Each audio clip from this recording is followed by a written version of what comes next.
अस्सलाम वालेकुम। मैं उम्मीद करता हूँ आप सब खैरियत से होंगे। Basically my name is Syed Bilal Hasan और आप इस वक्त देख रहे हैं यूरोप टूर्स। तो ये मेरी फर्स्ट वीडियो है और इस वीडियो बनाने का मकसद ये है कि हम कैसे मूव कर सकते हैं इंडिया और पाकिस्तान से यूरोप कंट्री में। मैक्सिमम लोगों को ये सवाल होता है कि हम लो बजट में कैसे यूरोप आ सकते हैं। लो बजट में यूरोप आना मुश्किल काम नहीं है। मीन्स कि अगर आपके पास 8 से 10 लाख हैं पाकिस्तानी और इंडियन तकरीबन 6 से 7 लाख हैं तो आप इज़िली यूरोप आ सकते हैं। इसके लिए सबसे पहले तो ये है कि आपने अपने रिलेटेड मतलब फील्ड के रिलेटेड आपने कंट्री चूज़ करना है। जैसे कि इस वक्त लो बजट कंट्रीज़ हैं, हंगरी एक है, पुर्तगाल एक अच्छा ऑप्शन है। तो ये आप आहिस्ता आहिस्ता मैं आपको अपने चैनल में डिटेल बताऊंगा कि आप कैसे यूरोप आ सकते हैं। और यूरोप आने के लिए आपके पास मुख्तलिफ ऑप्शन होते हैं। जैसे कि अगर आप जॉब वीज़े पे आ सकते हैं, वर्क वीज़ा जिसे कहते हैं। उसके बाद आपके पास एक ऑप्शन होता है स्टडी वीज़ा और एक ऑप्शन होता है आपका विज़िट वीज़ा।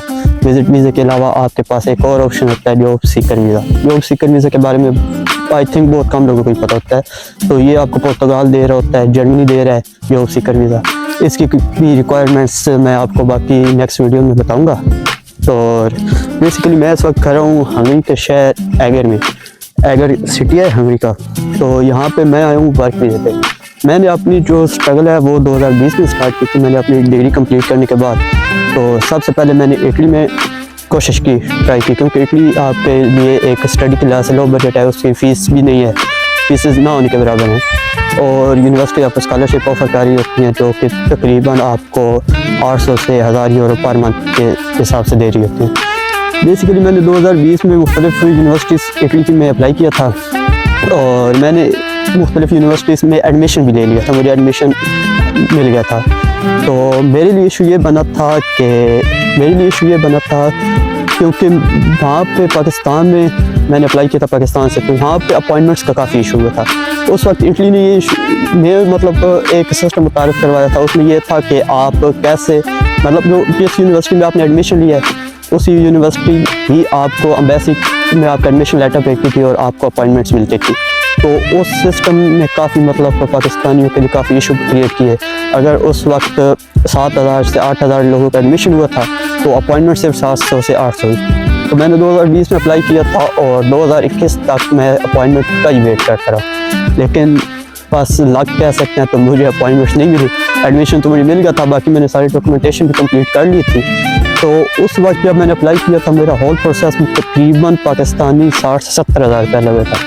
मैं मुख्तलिफ कंसल्टेंट्स के पास गया, उनसे मैंने पूछा कि मैंने इटली के लिए अप्लाई करना है तो इसका क्या इसका प्रोसेस है, कितनी अमाउंट चाहिए होती है। तो तकरीबन हर कंसल्टेंट ने मुझे 4 से 5 लाख रुपए बताए थे। तो मैंने आस्ता आस्ता खुद रिसर्च शुरू कर दी, यूट्यूब से मुख्तलिफ वीडियोज़ देखी, उसके अलावा गूगल को यूज़ किया, यूनिवर्सिटी सर्च की। तो मैंने तकरीबन सबसे पहले ऐसी यूनिवर्सिटीज़ को टारगेट किया जहाँ पे आपकी रजिस्ट्रेशन फ़ीस ना होने के बराबर है। अगर किसी की है तो वो 10 यूरो 20 यूरो इतनी थी, तो वो इतनी ज़्यादा नहीं थी। तो ऐसी यूनिवर्सिटी को टारगेट करके मैंने सबसे पहले एडमिशन गेन किया। एडमिशन गेन करने के बाद फिर मैंने अपनी सारी डॉक्यूमेंटेशन कंप्लीट की। मीन्स के जैसे कि मेडिकल सर्टिफिकेट आपको चाहिए होता है, उसके बाद करैक्टर सर्टिफिकेट जो पुलिस से बनता है वहाँ पे, तो वो सब कुछ डॉक्यूमेंटेशन कंप्लीट की। लेकिन जैसे मैंने आपको पहले बताया कि मेरे साथ जो इशू बना है वो बेसिकली अपॉइंटमेंट का बना था। तो इटली एम्बेसी ने अपॉइंटमेंट ही नहीं दी। अपॉइंटमेंट मिल जाती तो मैं मतलब स्टडी वीज़े पे यहाँ।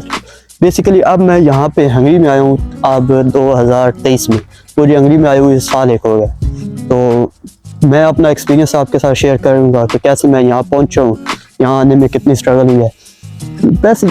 बेसिकली पहले मेरी ये सोच थी, ये आइडियालॉजी था कि आप वर्क स्टडी वीज़े पे आएँ तो आपके लिए बेनिफिट्स हैं।